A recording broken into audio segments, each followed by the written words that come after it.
Hey guys, in this video I'm going to talk about the USB interface. So what is a USB interface? Well, how do we play our guitar into our computer? Because we're going to be talking about some of the software out there that you can use for free to play your guitar into your computer and start using effects, exploring things without having to spend $100 on a distortion pedal or a chorus pedal or something. You can do this all in your computer. You can do this on Mac, Windows, iOS device like an iPhone or an iPad, Android. There are USB interfaces for all these devices. We're going to be looking at the Windows laptop. I use a Windows laptop for the music projects that I do. But if you want to use a device, you can Google iRig, I-R-I-G. They make a number of USB interfaces that plug into smart devices, handheld devices. Okay, so for this video, we're going to be looking specifically at a USB hardware device similar to one that I use, and I will show you my setup at the end of this video. But you can see here on this screen that your USB interface sits in the middle, everything plugs into it. So let's get into some of the details. This is the Euphoria UM2, and we'll talk a little bit more about the different kinds of interfaces. This is probably the most inexpensive interface you can buy. This is showing the front and the back, and basically what happens is we have our electric guitar here using your normal guitar 1/4-inch patch cable. You plug it into the one of the two inputs. Now on this one, input 1, you can see right in the middle there, it's where the 1/4-inch plug would go into. This one will also support XLR microphone cable. And then instrument 2, you can see, is just a straight 1/4-inch instrument input. Now what happens is your guitar goes into this little box, this interface, and then on the back side is the outputs. And this is where you can output to your headphones. On this unit, you notice the headphone jack is in the front. And then you have these two RCA jack outputs in the rear, and those you plug your speakers into. Now these have to be self-amplified speakers because there's no amplification built into this box. So any kind of computer speakers generally are going to work. They're usually always self-amplified.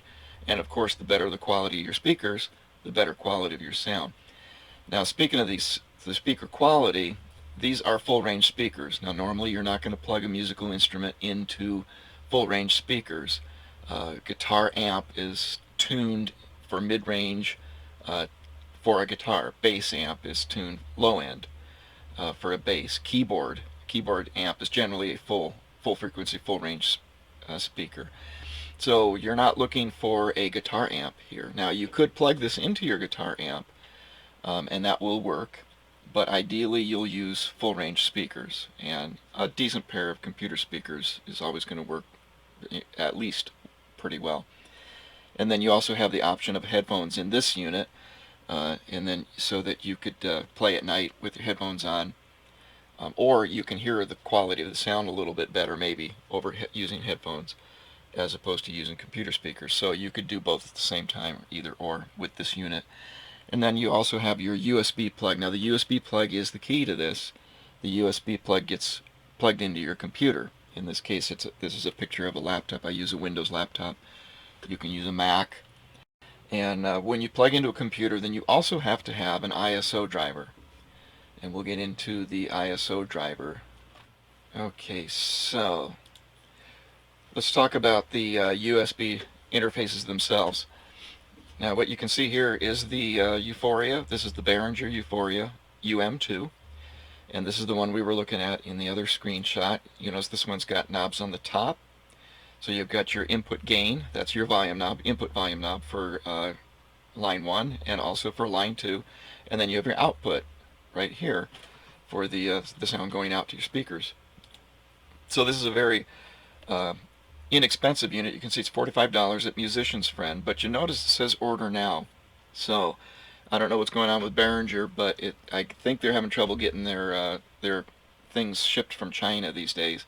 So I don't know how long it would take to get this. It's on back ordered, and this seems to be true of a lot of Behringer devices now. So if you want something right away, this may not be the way to go.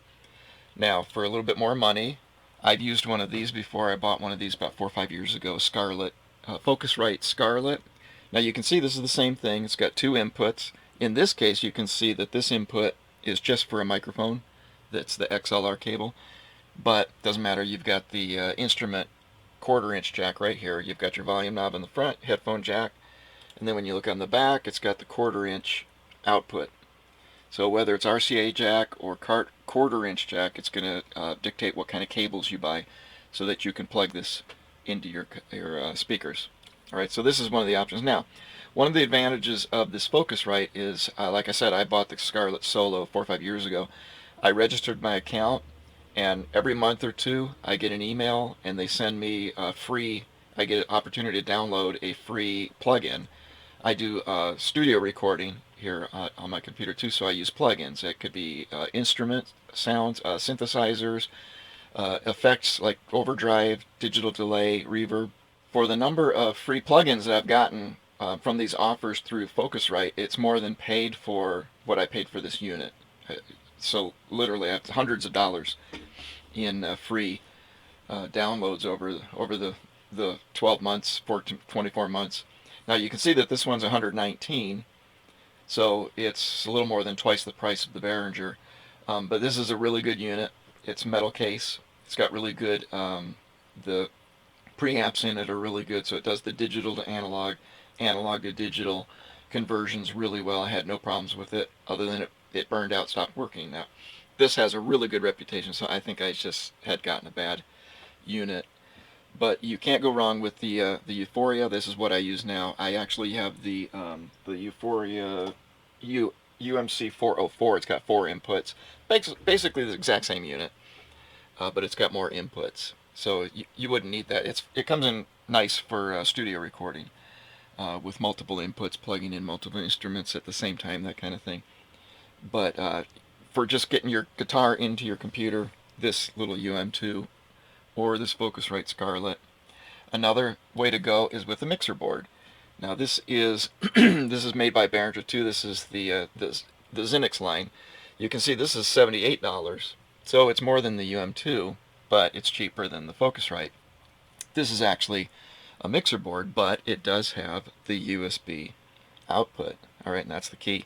So you can see you'll put your line in right here into this 1/4 inch jack, and then you would use this channel, and it just does the same thing as the UM2. Now, so basically the thing is, with the USB interface, it's just got to have an input for your guitar, and it's got to have a USB output to your computer, and there's different ways to go about that. This is just some of the examples on the lower price end, and these can get really, really expensive. So that's what we're looking at for our USB interface and how it plugs. You plug everything together. Now, as I mentioned, once you decide on your USB interface, you do have to have a thing called a driver, and a driver is software that goes between the hardware and your computer. And these are ASIO drivers. Now, the most common ASIO driver is a little thing called ASIO for All. So you can just go search it out, find the official homepage, and then you download it. It's free, and it is well known. It's updated once in a while, every few years. The current version was updated back in 2017, and it's this one, 2.14. So you just download it.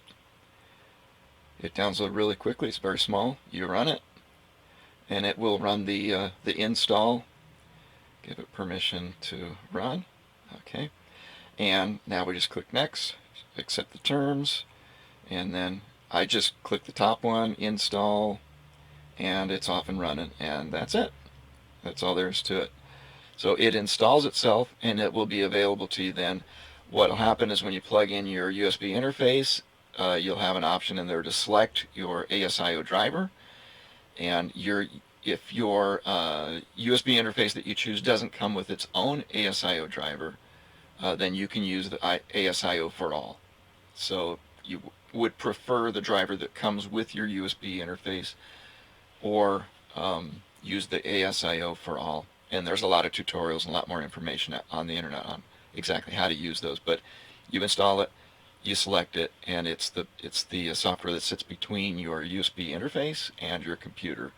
And then basically what happens, taking a look at our chart again, you can see that your USB interface is the center hub to the whole outfit. Okay, so everything plugs into it, your headphones, your speakers, everything plugs into that device, and then you're able to use the software. So that's what a USB interface is.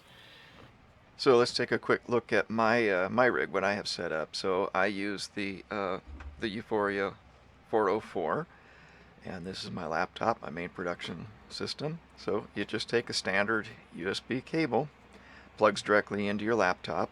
Recommend that you go direct, don't go through any type of a USB hub. The other end of that cable plugs into the USB jack on the interface, so you can see it right there. And then I also have the RCA jacks for my speakers. So just plug in the other end of the USB cable, grab the RCA plugs. For my speakers, use RCA direct. Plug those in, stereo out, left, right, red, white. And that's it. And then that's connected to my computer, and my speakers are connected. So that's how I have things set up. You can see how simple it is. Once you have the device, plugs in, everything plugs into the USB interface, and we're good to go. Alright, the next video is going to be covering the software programs that will actually replace your amp and your pedals and everything. So you'll be sure to want to catch that video. Part 2.